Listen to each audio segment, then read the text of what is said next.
मतलब संप्रदान कारक की विभक्ति चिन्हों की बात कर ले कि संप्रदान कारक जो होता है ना, इसकी विभक्ति चिन्ह क्या होती है। तो संप्रदान कारक की विभक्ति चिन्ह को और के लिए है, को और के लिए है। मतलब दो गो चिन्ह याद रखना है संप्रदान कारक का, एगो को और एगो क्या होता है, के लिए होता। आप समझ गए। इसको आगे थोड़ा सा ट्रिकली समझेंगे, लेकिन इसमें पहले हम उदाहरण को देख लेंगे, एग्जाम्पल को देख लेंगे। चलिए तो थोड़ा सा एग्जाम्पल पे चलते हैं। संप्रदान कारक का उदाहरण देखिए आप। कहता लोगों ने सरपंच चुनाव के लिए मतदान किया। लोगों ने क्या किया, सरपंच चुनाव के लिए मतदान किया। बेटा मतदान किया, मतदान करना मेरा काम है, आम नागरिकों का, आम वोटरों का काम है कि वोट करना। लेकिन किसके लिए वोट करना, यहां कहता है सरपंच चुनाव के लिए। तो संप्रदान कारक का शाब्दिक अर्थ अभी हम बताएं, किसी से कुछ लेना या किसी को क्या करना, कुछ देना। किसके अंतर्गत आता है, संप्रदान कारक के अंतर्गत। तो जरा सा देखिए तो यहां क्या देने और लेने की बात हो रही है। तो लोगों ने सरपंच चुनाव के लिए मतदान किया। लोग तो है ही है, लेकिन किसके लिए किया, सरपंच चुनाव के लिए किया कि सरपंच साहब की चुनाव होने वाली है हम लोग के गांव में। चलो हम लोग सरपंच साहब को क्या दे दिए, अपना मत दे दिए, अपना मताधिकार दे दिए, मतलब अपना वोट दे दिए। तो संप्रदान कारक का शाब्दिक अर्थ होता है किसी को कुछ देना, या इसकी डिफिनेशन की बात करें तो जिस कारक के अंतर्गत किसी को कुछ देना हो या उससे कुछ लेना हो, देना और लेना, देने और लेने के बीच बात केवल व केवल संप्रदान कारक के अंतर्गत ही होगी। बातें समझ में आ गई। चलिए आगे देखिए। राहुल ने भिखारी को धन दिया। राहुल कोई काम कर रहा है भैया, राहुल कौन सा काम कर रहा, धन देने का। क्या चीज देने का, धन देने का, रुपये पैसे देने का काम कर रहा।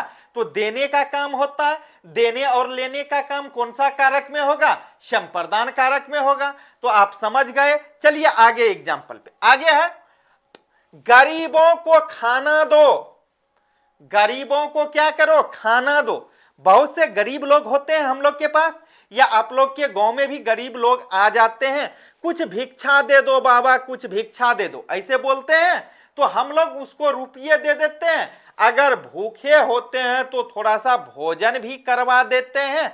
और दूसरी बात है कि संप्रदान कारक का एगो चिन्ह जो होता है, विभक्ति चिन्ह को भी है और के लिए भी है। तो बातें आपको समझ में आ गई। तो गरीबों को खाना दो, यहां देने की काम हो रही। क्या चीज काम हो रही है, कौन सी काम हो रही है, देने का। किसी को देने का काम कर रहे हैं। किसको काम कर रहे हैं, कि जो गरीब है उसको हम खाना देंगे। आगे देखिए, सोहन फल खरीदने बाजार गया। थोड़ा सा नहीं हम लिखते हैं, नहीं का अर्थ को समझिए। सोहन फल खरीदने बाजार गया, तो आप बोलिए कि सर आपने तो ये कहा, आपने तो ये बोला कि संप्रदान कारक में कुछ लेने और देने की बात हो रही है, लेकिन आपने जो एग्जाम्पल लिख रखा है सोहन फल खरीदने बाजार गया, तो यहां तो हम देखते हैं विभक्ति चिन्ह संप्रदान कारक की जो को और के लिए होता आया भी नहीं है। फिर भी कैसे समझ ले कि यह संप्रदान कारक है, जरा इसको समझिए। अब इस रूप में समझिए, सोहन फल खरीदने बाजार गया। इसका सेंस ये कह रहा है बेटा, सेंस ये हुआ कि सोहन फल को खरीदने के लिए बाजार गया। जब सोहन किसी से फल खरीदेगा तो फलदानी करता जो होगा, फल बेचने वाला जो विक्रेता होगा, वह सोहन को फल देगा। तो यहां देने और लेने की काम एक साथ, मतलब सोहन रुपया देगा और देने वाला उसको फल दे देगा। Doubt clear. राम सीता के लिए फल लाता है। राम किसके लिए फल लाता है, सीता के लिए फल लाता है। तो के लिए से तो यू ऐसे पकड़ लिए, और थोड़ा सा समझिए, राम सीता के लिए फल लाता है। तो कुछ किया भी जाता है संप्रदान कारक में, एक दूसरे के लिए कुछ किया जाता है। तो यहां क्या है कि राम जो है वह सीता के लिए फल लाता है, राम कोई काम करता है, कुछ लाने का काम कर रहा है, कुछ देने का काम कर रहा है। फल लाया और फल ला के किनको देंगे? सीता को देंगे कि नहीं देंगे? देंगे। चलिए आगे, भूखे के लिए रोटी लाओ। अब हम बोलते हैं कि भूखे के लिए रोटी लाओ, तो स्वाभाविक सी बात है कि आप रोटी लाएंगे और जब आप रोटी लाके मुझे देंगे तो हम जो भूखा व्यक्ति है ना बेटा, उसको क्या करेंगे? वो रोटियां दे देंगे। समझ गए ना? तो संप्रदान कारक में क्या होता है? संप्रदान कारक किसको को बोलते हैं? जिसके लिए कुछ किया जाए या जिसको कुछ दिया जाए या लिया जाए, बस याद है। चलिए आगे, लेकिन थोड़ा सा इसको समझिए। एनबी, एनबी का अर्थ बताए हैं, एन से नोट, बी से बोन। नोट बोन ध्यान दे। क्या ध्यान देना है? जब किसी के लिए काम किया जाता है तो वहां संप्रदान कारक होता है। जब हम किसी के लिए कोई काम किए रहते हैं बेटा, या काम किए होते हैं, काम करते रहते हैं, तो वहां पे संप्रदान कारक होता है। कौन सा कारक होता है? संप्रदान कारक होता है। फॉर एग्जाम्पल देखिए, मेरे लिए फल लेकर आओ। हम बोलते हैं मेरे लिए क्या लेकर के आओ? फल लेकर के आओ। तो स्वाभाविक सी बात है कि यहां काम जो हो रहा है वह मेरे लिए हो रहा है, मेरे लिए फल लाने का काम हो रहा है। डॉट आपका क्लियर। दूसरी बात, विभक्ति चिन्ह के लिए आया है, क्या है? लिए भी है। मां अपने बच्चे के लिए दूध लेकर आई। जरा सा सेंस को समझिए। मां अपने बच्चे के लिए दूध लेकर आई, तो मां जो दूध लाने का काम कर रही है, मां जो दूध लाने का कार्य कर रही है, उसके पीछे रीजन क्या है? कंडीशन क्या है? मां क्यों दूध ला रही है? तो सर मां इसलिए दूध ला रही है क्योंकि मां दूध ला करके बच्चे को देगी। तो वही कह रहा है, जब किसी के लिए काम किया जाता है तो वहां पे कौन सा कारक होता है? संप्रदान कारक होता है बेटा। डॉट आपका क्लियर। आगे देखिए, मैं हिमालय को जाता हूं, तो को विभक्ति चिन्ह संप्रदान कारक का है। याद रखना है, मैं हिमालय को जाता हूं, तो मैं काहे के लिए जाता हूं हिमालय की ओर? कुछ करने के लिए जाते होंगे हम, चाहे वहां बैठ करके भगवान शिव का तपस्या कर ले, कि पूरा पेज का पेज कॉपी डायरी भर ले, चाहे वह लव स्टोरी का हो या फिर आत्मबीती बात हो, इसलिए हम जा रहे हैं। चलिए आगे देखिए, वह मेरे लिए चाय बना रही है। वह मेरे लिए चाय बना रही है, वह जो है सब्जेक्ट है, यहां नाम नहीं दे ले गया है, ये क्या है? सर्वनाम है। तो कहता है वह मेरे लिए चाय बना रही है। चाय बना रही है, किसके लिए बना रही है? मेरे लिए बना रही है। इसका सेंस क्या हुआ? इस वाक्य का सेंस क्या हुआ बेटा? कि जो लड़का या लड़की चाय बना रही है या फिर बना रहा, वह मेरे लिए बना रहा है, मतलब वह चाय बना करके मुझे देने का काम करेगा। तो लेना और देना कौन सा कारक में बताए हैं? संप्रदान कारक में बताए हैं। डॉट आपका क्लियर हो गया। चलिए आगे सर, चलिए थोड़ा सा आगे देखिए। आगे पांचवा आपादान कारक है। कौन सा कारक? याद रखना है, आपादान कारक। और आपादान कारक किसको बोलेंगे? चलिए थोड़ा सा डिफिनेशन पे चलते हैं पहले। जिससे किसी वस्तु का अलग होना पाया जाता है उसे आपादान कारक कहते हैं या कहेंगे। बातें समझ में आ गई? आपादान कारक किसे कहेंगे?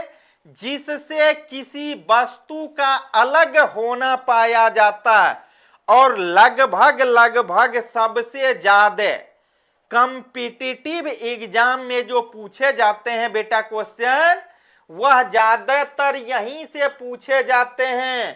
कौन सा कारक से पूछे जाते हैं? थोड़ा सा बैक चलिए, आपादान कारक से पूछे जाते हैं। किस कारक से? आपादान कारक से। ये आपादान कारक क्या होता है जरा सा आप समझ लीजिए। आपादान, कौन? आपादान कारक, जिससे किसी वस्तु का अलग होना पाया जाएगा, जिससे किसी वस्तु का जुदाई होना पाया जाएगा, जिससे कोई वस्तु एक दूसरे से जुदा होगा, उसे ही तो सर आपादान कारक कहेंगे। और थोड़ी सी बात कर लेते हैं कि आपादान कारक की विभक्ति चिन्ह क्या होती है। तो याद रखना है, इसकी विभक्ति से है। आपादान कारक की विभक्ति चिन्ह क्या होती है? से बेटा। और से का प्रयोग अलग होने की स्थिति में, जबकि से विभक्ति चिन्ह दो गो कारक का होता है, एगो करनो कारक में होता है और एगो आपादानो कारक में से विभक्ति होता। लेकिन दोनों का सेंस अलग अलग है, दोनों का कहने का मतलब, दोनों का कहने का भावार्थ अलग अलग है। अब कैसे है अलग अलग जरा सा समझिए। तो से का प्रयोग अलग होने की स्थिति में, से का प्रयोग किसके स्थिति में? अलग होने की स्थिति में। किस कारक में? आपादान कारक में से का अर्थ अलग होने की स्थिति में। और से विभक्ति चिन्ह करण कारक में किससे तात्पर्य है? किससे? आपको बता दिए हैं कि वहां साधन से इसका मतलब होता है, लेकिन आपादान कारक में से विभक्ति का साधन से कोई लेना देना नहीं है, यहां साधन की बातें नहीं होगी। तो याद रखना है इसकी विभक्ति से है। किसकी? आपादान कारक की। और से का प्रयोग कहां पर? अलग होने की तगार पर, अलग होने की स्थिति में। चलिए थोड़ा सा आगे। नोट, आपादान कारक का भी विभक्ति चिन्ह से होता है, से चिन्ह करण कारक का भी होता है, लेकिन वहां इसका मतलब साधन से होता है। यहां से विभक्ति का मतलब किसी चीज से अलग होने या दिखाने के लिए है। इसी चीज को अभी हम बोल रहे थे, बक रहे थे। चलिए अब इसका एग्जाम्पल पे, किसका एग्जाम्पल पे? आपादान कारक का एग्जाम्पल पे। आपादान कारक का एग्जाम्पल आपका क्या कह रहा है बेटा? याद रखना है, हंसते हंसते लोटपोट हो जाओगे। आपादान कारक का विभक्ति चिन्ह से और अलग होने की स्थिति में। फॉर एग्जाम्पल देखिए, याद रखना है कौन सा कारक है ये? आपादान। कौन सा? आपादान कारक। जैसे देखिए एग्जाम्पल, दुल्हा घोड़े से गिर गया, दुल्हा घोड़े से गिर गया। जब लड़कियां लोग की शादी होती है अभी, तो लड़कियां लोग कहां बैठी होती है? अपने स्टेज पे बैठी होती है या अपने चौमेर में बैठी होती है जहां उसकी शादी होती है। लेकिन जो लड़का लड़कियां की मांग भरने के लिए आता है ना बेटा, और उसको आधारने के लिए हम लोग के समाज में क्या होता है? घोड़ा रखा जाता है, घोड़ा आता है। तो वही कहता है, दुल्हा घोड़े से गिर गया, दुल्हा घोड़े पे बैठा, घोड़ा से गिर गया। तो अब आप दिमाग लगाइए, जब घोड़ा था तो लड़का घोड़वा के ऊपर बैठल था और घोड़ा चलना किया और लड़कवा नीचे गिर गया। जब लड़का नीचे गिर गया तो लड़का घोड़ा से क्या हो गया? दूरी बना लिया। क्या बना लिया? दूरी बना लिया, मतलब जुदा हो गया। जुदा किस कारक में होगा? आपादान कारक में। तो स्वाभाविक सी बात है, लड़का का दूरी घोड़े से हो गया और घोड़े का दूरी लड़का से हो गया। चलिए आगे एग्जाम्पल। आगे है, हिमालय से गंगा निकलती है। हिमालय से गंगा निकलती है किस कारक का उदाहरण है? सर आपादान कारक का उदाहरण है, क्योंकि हिमालय से गंगा अलग हो रही है। हिमालय एक पर्वत है, हिमालय एक पहाड़ है, उस पहाड़ से ये क्या हो रहा है? हिमालय से गंगा निकलती है, मतलब हिमालय को गंगा छोड़ रही है। इसलिए गंगा और हिमालय का एक दूसरे से दूरी बन रहा है, और जब ये दूरी बन गया तो आपादान कारक हो गया। चलिए आगे, बिल्ली छत से कूद पड़ी, बिल्ली छत से कूद पड़ी, इसका मतलब क्या हुआ कि बिल्ली पहले छत पर थी, अब छत पर से दौड़ लगा करके बिल्लियां भाग गई, नीचे कूद गई, तो छत रह गया ऊपर, अब बिल्ली आ गई नीचे, तो दोनों के बीच दूरी हो गया। जब ये दूरी हो गया तो आपादान कारक हो गया, क्योंकि छत और बिल्ली एक दूसरे से अलग हो रही है। यहां पे आगे देखिए, चूहा बिल से बाहर निकला, चूहा बिल से बाहर निकला, मतलब चूहा कुछ देर पहले बिल में था, हॉल में था, उस हॉल से चूहा बाहर निकला, मतलब बिल्ली चूहा कहां से निकला, बिल से बाहर निकला। इसका मतलब क्या, बिल को छोड़ दिया, बाहर आ गया, बिल अलग हो गया और चूहा अलग आ गया, तो दोनों के बीच एक डिस्टेंस मेंटेन हो गया,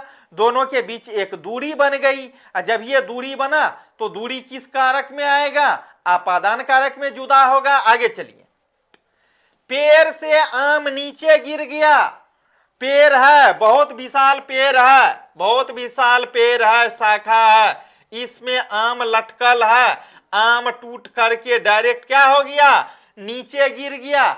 जब ये आम टूट करके नीचे गिरा, बेटा आम शब्द पुल्लिंग है, याद रखना, आम क्या है, पुल्लिंग है। तो आम जैसे ही इस वृक्ष से, इस पौधा से, इस पेड़ से नीचे गिरा, तो पहले तो पेड़ में था फरल, अब नीचे गिरा, इस जमीन पे, इस धरातल पे गिर गया, तो इस धरातल पे आम आया, तो पहले इस पौधा से या इस वृक्ष से क्या बना लिया, आम दूरी बना लिया, मतलब अलग हो गया। जब ये अलग हो गया तो कौन सा कारक हो गया, संप्रदान कारक, आपादान कारक, करण कारक, कौन सा कारक हो गया, आपादान कारक हो गया। चलिए आगे, पेड़ से सेब नीचे गिर गया, सेब तो है ही है, लेकिन यह सेब क्या हुआ, पेड़ से नीचे गिर गया, मतलब पेड़ से जुदा हो गया, दूरी बना लिया। कौन बना लिया दूरी, सेब बना लिया दूरी। चलिए आगे, उसके हाथ से घड़ी गिर गई, घड़ी तो है ये है, लेकिन उसके हाथ से घड़ी गिर गई, घड़ी स्त्रीलिंग है याद रखना है, घड़ी क्या है, स्त्रीलिंग है, तो घड़ी उसके हाथ से गिर गई, तो हाथ की कलाई से घड़ी की दूरी हो गई, पहले हाथ में था, अब ये टूट गया, भांग गया कि फूट गया, लेकिन कहां गिर गया, नीचे गिर गया, तो दूरी बना लिया। जब ये दूर हुआ तो आपादान कारक हो गया। आगे, पेड़ से पत्ता टूटकर नीचे गिर गया, आपने पेड़ को देखा, आपने पौधे को देखा, उससे जब हवा बहती है तो हवा के माध्यम से पेड़ पौधा की पत्ती जो है वह नीचे गिर जाता है, तो जब ये पेड़ से, पौधा से पत्ती नीचे गिरा तो वह क्या हो गया, एक दूसरे से अलग हुआ। जब अलग हो गया तो कौन सा कारक हो जाएगा भैया, आपादान कारक हो जाएगा। चलिए आगे देखिए जरा सा, आगे एक्सेप्शन, एक्सेप्शन मीन्स होता है अपवाद, एक्सेप्शन मीन्स क्या होता है, अपवाद होता है, क्या होता है, अपवाद। और इसको ट्रिकली जरा सा समझिए, अपवाद, और ये अपवाद में क्या है जरा सा आप सोचिए बेटा, कहता है संज्ञा या सर्वनाम के जिस रूप से अलग होना, उत्पन्न होना, डरना, दूरी, लजाना, तुलना करना आदि का प्रयोग का पता चलता है, उसे आपादान कारक कहते हैं। मतलब ये आपका ट्रिक हो गया, क्या हो गया, ट्रिक हो गया। ट्रिक से समझिए आपादान कारक। आपादान का अर्थ क्या है, किसी व्यक्ति वस्तु से अलग होना, जुदा हो जाना। तो अब समझिए थोड़ा सा इसमें ट्रिक पे कि अगर उत्पन्न, अगर अलग होना है तो आपादान कारक है, अगर उत्पन्न हो रहा है कोई चीज तो आपादान कारक है, अगर डरना है, हम किसी से डर रहे हैं तो आपादान कारक है, किसी से दूरी बना रहे हैं आपादान कारक है, लजा रहे हैं किसी से। लड़कियां लोग ज्यादातर लजाती है भैया उसको देखने के लिए। जब ये आपको याद है जब ये लड़कियां लोग को उसके यहां मेहमान आ जाए, गेस्ट आ जाए देखने के लिए, तो बड़ा शर्मा करके मुड़िया ऐसे करके झुका लेती है, पूरा सुस्त हो जाती है, लगता है उससे कुछ होने जाने वाला नहीं है। समझ रहे हैं ना? जब हम किसी से लजाते हैं, किसी से शर्मिंदगी महसूस करते हैं, तो वहां पर भी आपादान कारक होता है। कौन सा कारक होता है? आपादान कारक होता है। अभी बताएंगे बड़ी अच्छा से। चलिए देखिए आगे। आगे देखिए, पता चलता है उसे आपादान कारक कहते हैं। उदाहरण से समझिए आप। जय कुमार मास्टर जी से डरता है। जय कुमार मास्टर जी से डरता है, मतलब जय कुमार नाम का जो एगो लड़का है, जय कुमार नाम का जो एगो स्टूडेंट है, जय कुमार नाम का जो एगो बच्चा है, वह किससे डरता है? हमसे डरता है, मतलब मास्टर साहब से डरता है। इसका सेंस क्या हुआ? इसका अर्थ क्या हुआ? इसका सेंस यह कह रहा है कि जय कुमार नाम का लड़का जो है वह मास्टर साहब से दूरी बना रहा है, दूर रहना चाह रहा है, इसलिए तो वह डर रहा है। तो यहां सेंस को भी समझना है आपको। दूसरी बात ट्रिक बताए हैं कि डरना, तो जय कुमार मास्टर साहब से या मास्टर जी से क्या करता है? डरने का काम कर रहा है। चलिए आगे। सीता अपनी बहन से अधिक सुंदर है। यहां तुलना हो रही है। सीता की तुलना सीता की बहन से हो रही है कि सीता अपनी बहन से अधिक सुंदर है। सीता जैसी देखने में है, ओकर से बढ़िया ओकर बहिनियां हो। समझ रहे हैं ना? चलिए आगे देखिए। तो कौन सा कारक हो जाएगा? आपादान कारक। चलिए आगे। आशा अपनी मां से अधिक सुंदर है। आशा नाम की कोई लड़कियां है, आशा नाम की कोई लड़की है। जो लड़की अपनी मां से अधिक बेटर है, अधिक सुंदर है, अधिक अच्छी है। समझ गए? चलिए आगे। सूर्य से पृथ्वी बहुत दूर है। ये बेटा आपका सूर्य महाराज जी है। कौन महाराज जी है? सूर्य महाराज जी है। और सूर्य से अगर पृथ्वी की बात कर ले, ये अर्थ है। अगर सूर्य से पृथ्वी की बात करें तो बहुत दूर है। तो जब ये दूरी हम मेंटेन कर रहे हैं, तो इसका सेंस क्या हुआ? इसका अर्थ क्या हुआ? कि हम एक दूसरे से बहुत दूर हैं, एक दूसरे से अलग हैं। जब ये एक दूसरे से अलग हुए तो कौन सा कारक हो जाएगा? आपको याद है, आपादान कारक हो जाएगा। चलिए थोड़ा सा आगे बढ़ रहे हैं। आगे दिया हुआ एग्जाम्पल आपादान कारक समझिए। रोहन गांव से शहर घूमने आया।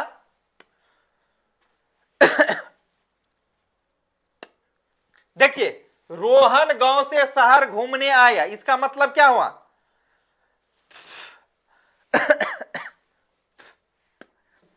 रोहन गांव से शहर घूमने आया, इसका अर्थ यह हुआ कि रोहन नाम का एगो लड़का है और जो गांव से शहर घूमने आया, इसका मतलब यह हुआ कि ये गांव को छोड़ दिया, गांव से बाहर घूमने के लिए आ गया। तो गांव तो स्वतः ही इससे दूर हो गया, या ये लड़के गांव से दूर हो गया। समझ रहे हैं? चलिए आगे देखिए जरा सा। एटीएम से रुपया निकालना, एटीएम से रुपया निकालना किस कारक का उदाहरण है? आपादान कारक का। जब हम एटीएम से रुपये निकालते हैं, समझ रहे हैं ना? जब हम रुपया एटीएम से निकालते हैं अपना पिनवा डाल करके, एटीएम कार्ड घुसा करके और पिनवा डाल करके, और जब रुपया कलेक्ट करते हैं, जब उससे निकलती है मशीन से, तो रुपया मेरे हाथ में और मशीन हमसे दूर में। समझ रहे हैं ना? तो मशीन और रुपये की दूरी मेंटेन होती है, वहां पे एक दूसरे से जुदा होता है। जब ये एक दूसरे से जुदा होगा, जब ये एक दूसरे से अलग होगा, तो आपादान कारक हो जाएगा। आगे की एग्जांपल। मुझे चोर से डर लगता है। मुझे केकरा से डर लगता है? याद रखना है, केकरा से डर लगता है? चोरवा से डर लगता है। और जब ये चोरवा से डर लगता है तो एकर मतलब क्या हुआ? एकर मतलब ये हुआ कि चोर से हम दूरी बनाना चाहते हैं कि कहीं ठाई ठाई ना कर दे, हाय हाय ना कर दे। समझ रहे? तो कौन सा कारक हो जाएगा? आपादान कारक। चलिए आगे। रोहनी छत से गिर गई। अब रोहनिया नाम की कोई लड़की है, कक्कर नाम की कोई लड़की है, रोहनिया नाम की कोई लड़की है जो छत से कहा हो गई, गिर गई, छत से कहा की गिर गई। तो रोहनिया लड़की और छतवा दोनों के बीच का दूरिया, तो छत से गिर गई तो छत और रोहनी के बीच की दूरी अलग हो गई।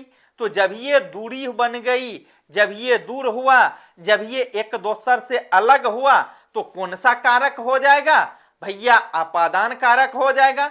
चलिए आगे आगे दिल्ले है, सांप बिल से बाहर निकला। सांप कहां से बाहर निकला? बिल से निकला। एकर मतलब कौन सी हुआ? एकर मतलब ये हुआ कि सफुआ जो है वह पहले बिलवा में था, अब बिलवा से निकल गया। जब ये सफुआ बिलवा से निकला तो बिलवा को त्याग दिया, बिलवा से दूरी बना लिया, जब ये दूरी बना लिया तो अपादान कारक हो गया। नेक्स्ट एग्जांपल आगे दिया हुआ है, आसमान से बिजली गिरती है। बारिश के दिनों में हम लोग बहुधा देखते हैं, अधिकांशतः देखते हैं कि बिजली चमकती है चम चम चम, तब वह गिरती है छम छम छम। तो आकाश से बिजली दूरी बना लेती है, वहां पे डिस्टेंस अलग हो जाता है, दूरी अलग हो जाती है। जब ये दूरी अलग हुआ तो कौन सा कारक हो गया? अपादान कारक हो गया। बातें समझ में आ गई। अब क्यों बिजली गिरी, अब बिजली क्यों चमकी, अब बिजली का निर्माण कैसे हुआ, यह भी वीडियो इसी चैनल पे डाला हुआ है, तो आप वहां साइंस के टॉपिक पे देख सकते हैं। चलिए आगे आगे अंतिम है संबंध कारक। नहीं, अभी छठे पे पहुंचे। संबंध कारक, कौन कारक? संबंध कारक। ये संबंध कारक क्या होता है? संबंध मिस हो गया जोर बेटा, क्या चीज? जोर। आपके और मेरे बीच एक रिलेशन है, एक संबंध है। वह संबंध है गुरु और शिष्य का, मतलब छात्र और टीचर का रिलेशन है। इसी के विषय में तो हम पढ़ेंगे संबंध कारक में। चलिए आगे थोड़ा सा इसके डिफिनेशन को देखते हैं। संबंध कारक का डिफिनेशन क्या कहता है, जरा सा आप समझिए। जिस व्यक्ति या वस्तु का दूसरे व्यक्ति या वस्तु से संबंध प्रकट हो, याद रखना है, जिस व्यक्ति या वस्तु का दूसरे व्यक्ति या वस्तु से संबंध प्रकट होगा, उसे क्या बोलेंगे? संबंध कारक बोलेंगे। अब बातें आती है कि सर जरा सा बता दीजिए कि संबंध कारक की विभक्ति चिन्ह क्या होती है? तो संबंध कारक की विभक्ति चिन्ह इतना गो का नहीं होता है, हेतना गो का होता है, याद रखना। समझ लिया ना? अब कौन कौन होता है जरा सा देखिए। संबंध कारक का विभक्ति चिन्ह का, के, की, ना, ने, नी, रा, रे, री। समझ रहे ना? ये सभी किसकी विभक्ति चिन्ह है? संबंध कारक की विभक्ति चिन्ह है। क्या चिन्ह है? संबंध। कौन कारक का? संबंध कारक का विभक्ति चिन्ह है बेटा। क्या चिन्ह है? संबंध कारक की विभक्ति चिन्ह है। अब इसका एग्जाम्पल ले रहे हैं। सेना के जवान आ रहे हैं, मतलब कोई आ रहा है।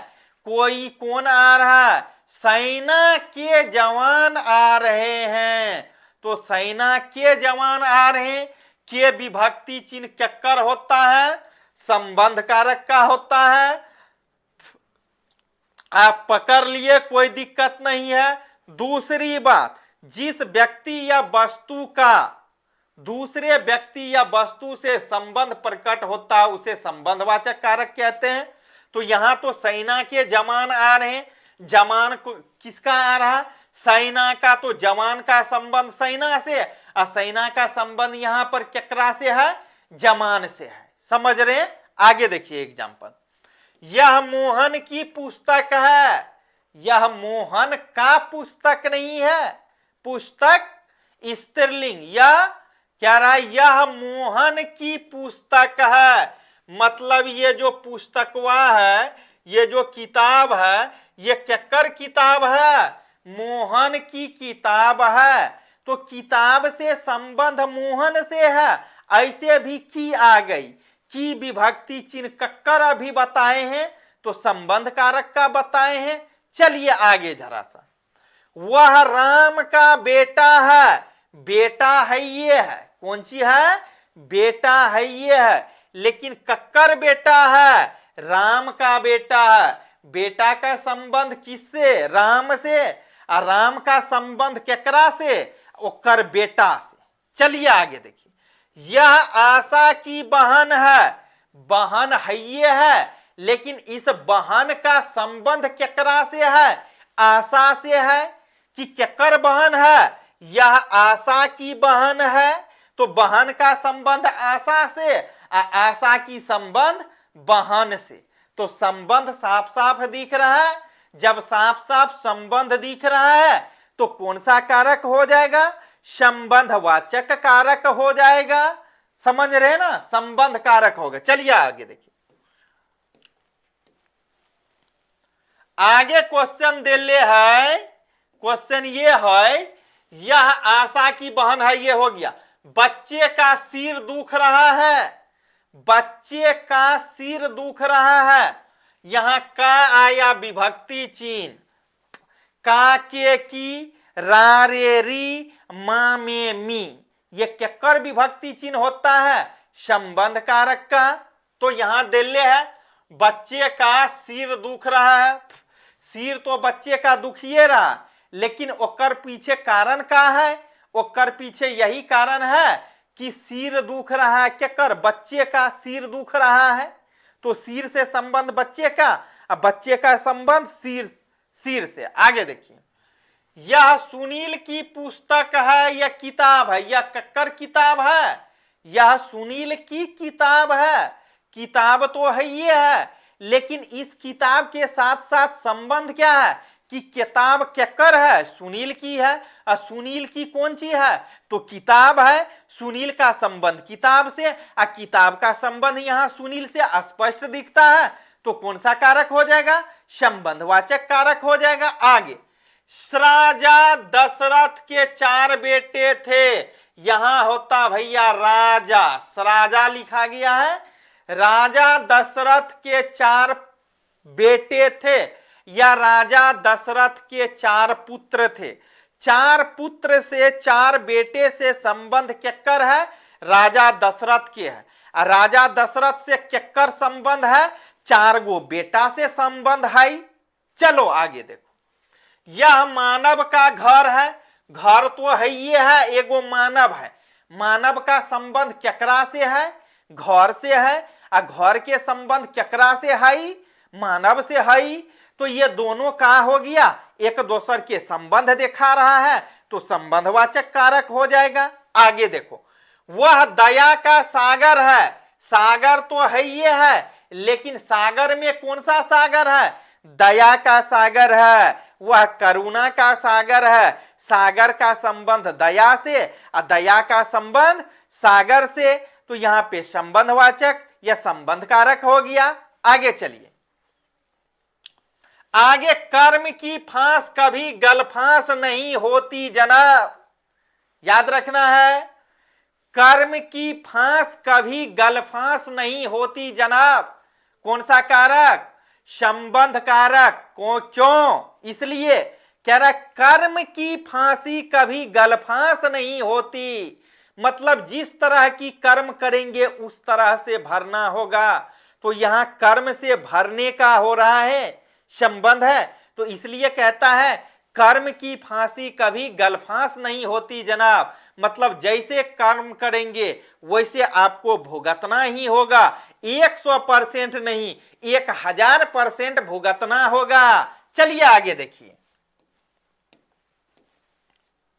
आगे दिल्ले है, प्रेम का बंधन बड़ा मजबूत होता है। प्रेम का बंधन बड़ा मजबूत होता है। एगो प्रेम शब्द है और दूसर बंधन शब्द है। तो प्रेम का बंधन बड़ा मजबूत होता है।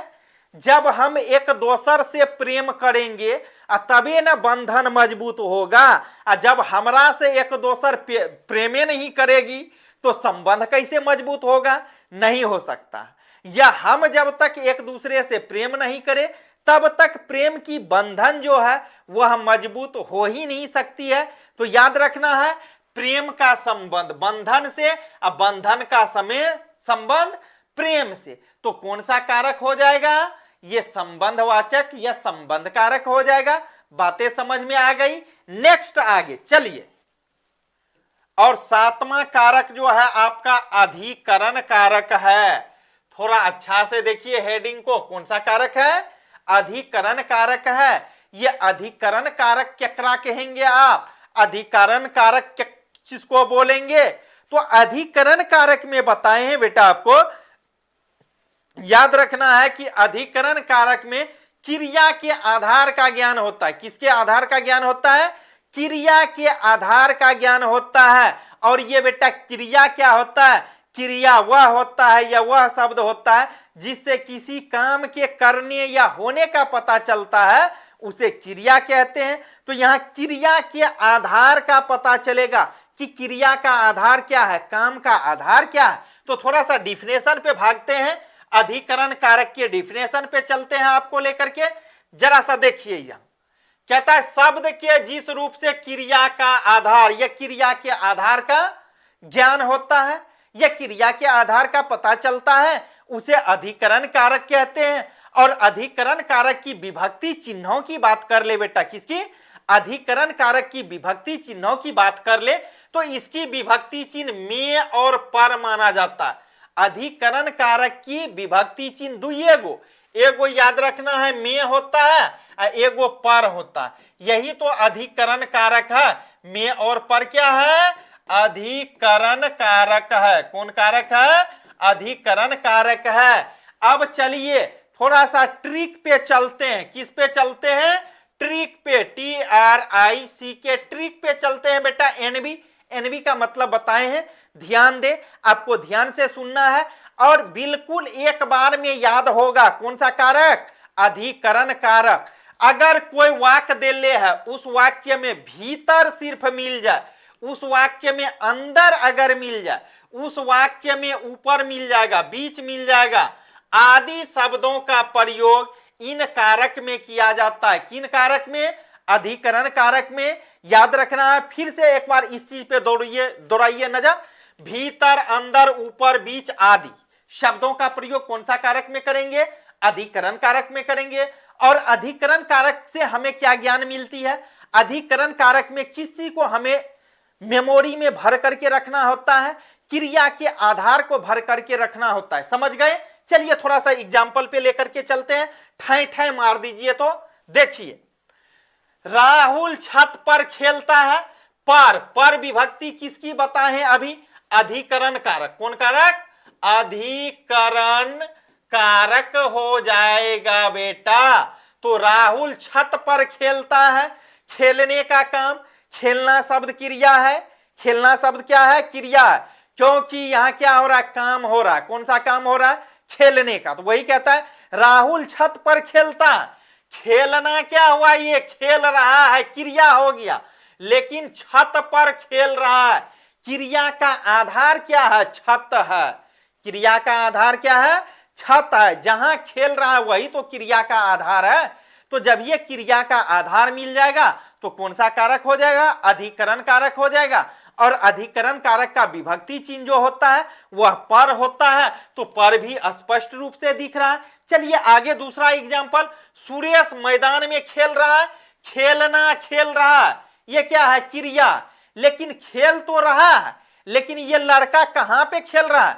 लड़कवा कहां पे खेल रहा है? सुरेश नाम का जो लड़का है ये कहां पर खेल रहा है? मैदानमा में खेल रहा है भैया, मैदान में। तो मैदान हो गया, क्रिया का आधार हो गया। क्रिया का आधार क्या है? मैदान। तो क्रिया का आधार का ज्ञान हो रहा है। किस कारक में क्रिया के आधार का ज्ञान होता है? आपको याद रखना है, अधिकरण कारक में होता है। इसी तरह से तीसरा एग्जाम्पल को आप देख लीजिए जरा सा। तीसरा, पेड़ पर कोयल बैठी है। कोयल तो बैठले है, कोयल काय के लिए है? बैठल है। अब बैठ करके कोयल कुहू कुहू कुहू कर रही है, ठीक ना? तो वही कहता है पेड़ पर कोयल बैठी है, बैठना क्या है, बैठी है, ये क्या क्रिया है, लेकिन केकर ऊपर बैठल है, पेड़ पर बैठल है, तो पेड़ क्या हो गया, क्रिया का आधार हो गया, तो कौन सा कारक हो गया, अधिकरण कारक हो गया। आगे, जब मैं घर गया तो कोई भी नहीं था, ऐसा कौन दिन आ गया जो कि मैं घर गया, जब मैं घर गया, जब मैं घर गया तो कोई भी नहीं था, तो जाना क्रिया, घर मेरा आधार हो गया क्रिया का। आगे देखिए, वीर सिपाही युद्ध भूमि में मारा गया, मारा गया क्रिया हो गया, लेकिन कहां मारा गया, युद्ध भूमि में मारा गया, तो क्रिया का आधार क्या हो गया, युद्ध भूमि हो गया। चलिए आगे, मछली पानी में रहती है, तो बताए हैं में और पर, में और पर विभक्ति चिन्ह किसकी होती है, अधिकरण कारक की, किसकी, अधिकरण कारक की। तो वही कहता मछली पानी में रहती है, सॉरी, वीर सिपाही युद्ध भूमि में मारा गया, वीर सिपाही कहां मारा गया, युद्ध भूमि में मारा गया, तो मारा गया ये क्रिया है, लेकिन क्या युद्ध भूमि में, तो युद्ध भूमि आपका क्या हो गया, क्रिया का आधार हो गया। आगे, मछली पानी में रहती है क्रिया है, लेकिन कहां पे रहती है, पानी में रहती है, पानी क्रिया का आधार हो गया, और में विभक्ति चिन्ह तो साफ साफ दिख रहा है, तो आंख बंद करके अधिकरण कारक। आगे, महल में दीपक जल रही है या जल रहा है, महल में दीपक जल रही है, नहीं जल रहा है, दीपक पुल्लिंग है, महल में दीपक जल रहा है या रात भर जलता रह गया, तो महल में दीपक जल रहा है, में तो साफ साफ मिल रहा है, में विभक्ति चिन्ह केकर होता है, याद रखना है अधिकरण कारक का होता है। आगे चलिए, आगे दिया हुआ है, वह पहाड़ों के बीच रहता है, वह पहाड़ों के बीच में रहता है, वह पहाड़ों के बीच में रहता है, में विभक्ति चिन्ह कक्कर है, अधिकरण कारक का है, केकर है, अधिकरण कारक का है, याद रखना। आगे, मन्नू कमरे के अंदर है, मन्नू कमरे के अंदर है, तो यहां कमरा क्या है, कमरे के अंदर है ना, क्रिया का आधार है, इसलिए यह कौन सा कारक हो जाएगा, अधिकरण कारक हो जाएगा। आगे देखिए, महाभारत का युद्ध कुरुक्षेत्र में हुआ, महाभारत का युद्ध तो चलवे किया, महाभारत का युद्ध तो होवे किया, लेकिन कहां पे हुआ था, कुरुक्षेत्र में हुआ, कहां पर हुआ, कुरुक्षेत्र में हुआ, में विभक्ति चिन्ह अधिकरण कारक का। तो आपका डाउट क्लियर, और अंतिम कारक पे चल रहे हैं, और बिल्कुल ही आसान है, और हम लोग का जो एक्सेप्शन देखिए, थोड़ा सा अपवाद को भी याद रखिए, ये एक्सेप्शन जहां जहां लिखे हैं ये ट्रिक है, क्या है, ट्रिक है। तो एक्सेप्शन अपवाद मतलब अधिकरण कारक में क्या सब रहेगा, कहीं कहीं पर विभक्तियों का लोप होता है, अधिकरण कारक जो होता है इसमें कहीं कहीं पर विभक्तियों चिन्हों का जो होता है बेटा लोप हो जाता है, क्या हो जाता है, याद रखना है, लोप हो जाता है, क्या हो जाता है, लोप हो जाता, मतलब दिखेगा नहीं, तो उनकी जगह पर किनारे आएगा, यहां वहां समय आदि। अगर कोई कारक का वाक्य देले है, उस वाक्य में क्या लगले है, किनारे लगल है, यहां लगल है, वहां लगल है, समय लगल है, तो आंख बंद करके समझ लेंगे कि यह अधिकरण कारक होगा। फॉर एग्जाम्पल से पकड़िए अब आप, मैं संध्या समय गंगा किनारे जाता हूं, मैं संध्या समय कहां जाता हूं, गंगा किनारे जाता हूं, मतलब मैं शाम के टाइम में गंगा के किनारे चला जाता हूं, तो यहां समय आ गया, क्या आ गया, समय। दूसरी बात है किनारे से भी पकड़ लिए, कौन सा कारक, अधिकरण कारक। चलिए आगे, जिस समय वह आया था उस समय मैं नहीं था, तो समय समय आया, तो समय से पकड़ लेंगे। कौन सा कारक? अधिकरण कारक। आगे, वहां सभा होने जा रही है, वहां से पकड़ लिए डायरेक्ट वे में। कौन सा कारक? अधिकरण कारक। चलिए आगे, और आगे अंतिम नंबर में है, 8वां नंबर पे हम लोग पहुंच चुके हैं। और कारक का अंतिम प्रकार जो है, अंतिम भेद जो है, वह संबोधन कारक है। कौन है? संबोधन कारक। संबोधन का होता है अर्थ पुकारना, बुलाना किसी को, समझ रहे हैं ना? तो याद रखना है, संज्ञा या सर्वनाम के जिस रूप से बुलाने या पुकारने का बोध होता है, संज्ञा या सर्वनाम के जिस रूप से बुलाने या पुकारने का बोध हो, उसे संबोधन कारक कहते हैं। जैसे, और इसका ट्रिक बताए थे, ट्रिक में क्या बताए थे? एक्सप्लेनेशन चिन्ह रहेगा, एक्सप्लेनेशन चिन्ह ये वाला, मतलब एक नीचे में ये बिंदा वाला चिन्ह रहेगा। तो आंख बंद करके ये कौन सा कारक होगा? संबोधन कारक। याद रखना है, संबोधन कारक है ही है, एक नीचे में बिंदा। कौन कारक है? संबोधन कारक है। एग्जाम्पल से आपका डाउट हट जाएगा। संबोधन का अर्थ होता है पुकारना। देखिए तो, हे भगवान, उसका क्या होगा? कोटेशन मार्क प्रश्न कर रहे हैं। हे भगवान, उसका क्या होगा? इसका अर्थ क्या हुआ कि भगवान को हम पुकार रहे हैं, भगवान को हम बुला रहे हैं। जब ये हम भगवान को बुलाएंगे, अल्लाह, ईश्वर, खुदा को बुलाएंगे, तो वह कौन सा कारक हो जाएगा? संबोधन कारक होगा, क्योंकि मैंने उसे पुकारने का काम कर रहा, मैंने उसे बुलाने का काम कर रहा है। और बिचवा में कौन सा चिन्ह टपक गया है? देखिए तो, यही एक वाला चिन्ह बताए थे ना। चलिए आगे देखिए, अरे जितेंद्र कहाँ गया? हम बोलते हैं, अरे जितेंद्र कहाँ गया? आपके घर में कोई गेस्टवा आ जाता है, कोई मेहमानवा आ जाता है आपके घर में, किसी लड़के को बुलाना होता है, वह लड़का चाय पान बिस्किट करवाया मेहमान को, लेकिन बीचे बीच पतली गली धर के भाग गया। जब वह पतली गली से निकल गया, नजर नहीं आता है, तब आप बोलते हैं, रे फलनमा कहाँ गया? तो यहां उस फलनमा को पुकार रहे। जब ये हम पुकारे तो कौन सा कारक हो गया? संबोधन कारक हो गया भैया। आगे देखिए, ओ भाई भागे जा रहे हो, यहां होता कहां? ओ भाई कहां भागे जा रहे हो? हम बोलते हैं कोई मिलता है, कोई चोरी उड़ी करके कुछ भागता है, या कोई किसी को हमसे बच के निकलना रहता है, चुप्पे चाप दौड़ लगाता है, तो उसे हम बोलते हैं, ओ भाई कहां भागे जा रहे हो। मतलब उसे हम संबोधित कर रहे हैं, उसे हम पुकारने का काम करते हैं। थोड़ा सा आगे एग्जाम्पल देखिए, आगे दिया हुआ, हे ईश्वर मेरे साथ ही ऐसा क्यों होता है? बहुत अच्छा एग्जाम्पल। हम बोलते हैं, हे ईश्वर मेरे साथ ही ऐसा क्यों होता है? जब हम लोग के परिवार में, जब हम लोग के फैमिली में कोई घटना घटित हो जाती है, तो उस समय हम अफसोस जाहिर करते हैं और उस अल्लाह, उस खुदा, उस भगवान के प्रति कि हे ईश्वर, हे भगवान, हे अल्लाह, हे खुदा, ऐसा मेरे ही साथ क्यों होता है? तो यहां क्या कर रहे हैं? हम भगवान को पुकारने का काम कर रहे हैं। जब ये हम पुकारते हैं, किसी के प्रति अपना आस्था प्रकट करते हैं, तो वहां पे संबोधन कारक होता है। संबोधन का अर्थ क्या? पुकारना, बुलाना। चलिए आगे देखिए,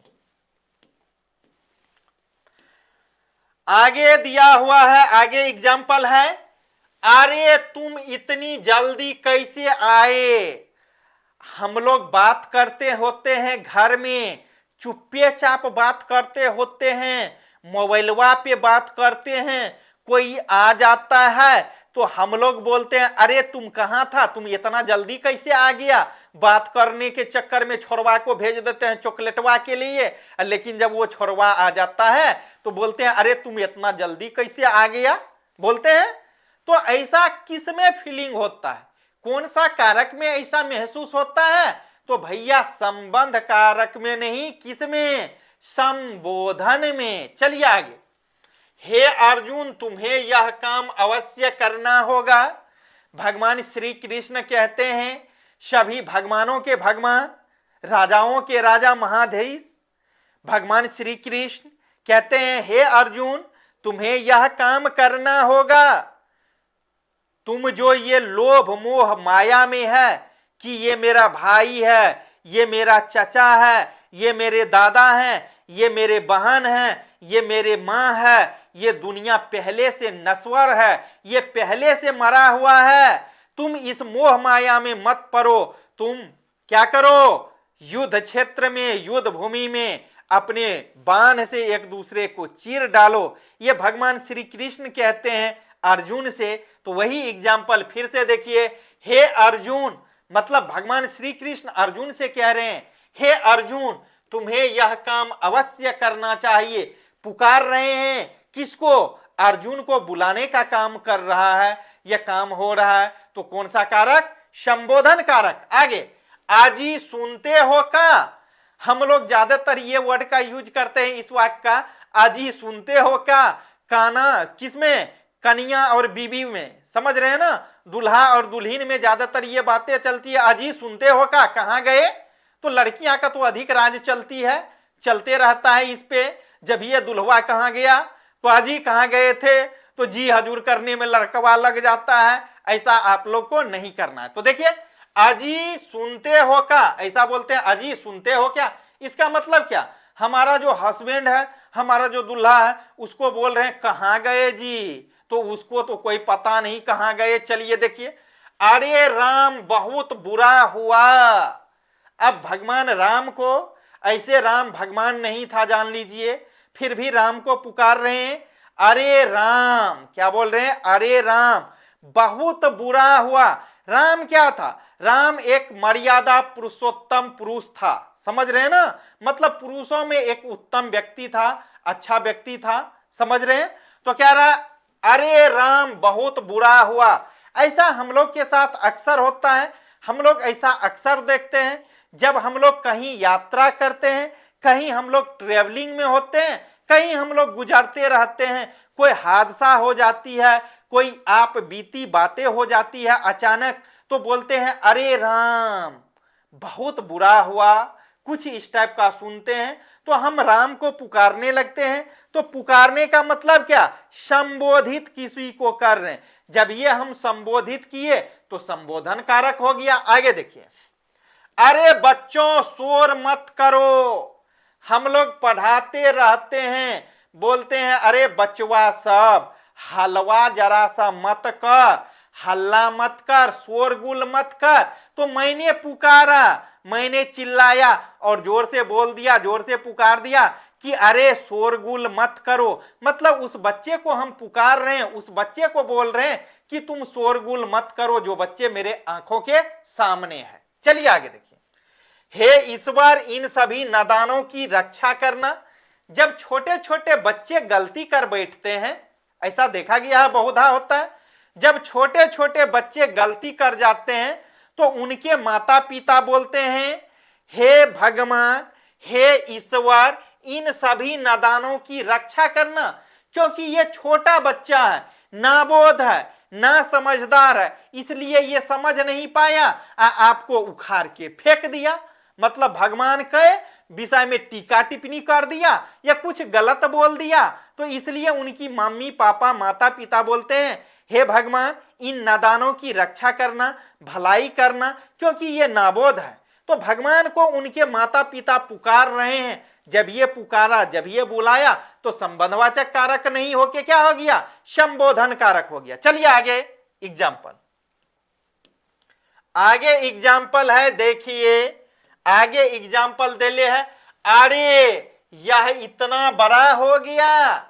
हम लोग जब अपने रिलेशन वाले से नहीं मिलते हैं, जब हम लोग अपने रिलेटिव के लोग से बहुत दिनों के बाद मिलने जाते हैं, तो वहां के जो चुनिया मुनिया रहती है, वहां का जो बचवा बच्चिया रहती है, बड़ी हो जाती है या बड़ा हो जाता है, तो अचानक इधर से हम लोग पहुंचते हैं तो बोलते हैं अरे बचवा इतना बड़का कैसे हो गया, अरे बच्चिया इतनी बड़ी क्यों हो गई, बड़ी कैसे हो गई, ठीक ना। अब उस गधा को ये मालूम नहीं रहता है कि हम ही 10 साल के बाद पहुंचे हैं, तो बच्चा का भुट्टे रहेगा, बच्चा तो बड़ा होगा ना। मतलब वहां हम पुकार रहे हैं, तो याद रखना, अरे इतना बड़े हो गया। तो आकस्मिक फीलिंग, आकस्मिक मतलब सडनली फीलिंग करवाता है कौन सा कारक, संबोधन कारक। तो कारक की समाप्ति हो गई यहीं पे, कारक का क्लास यहीं पे समाप्त हो गया। आप लोग को कैसा लगा, अच्छा लगा या नहीं लगा, आप लोग अपना फीडबैक जरूर दीजिए। फिर मिलते हैं आगे कल की क्लास में। रातें भी अधिक हो गई है, तब तक के लिए हैव ए नाइस नाइट। मिलते हैं फिर आगे की क्लास में।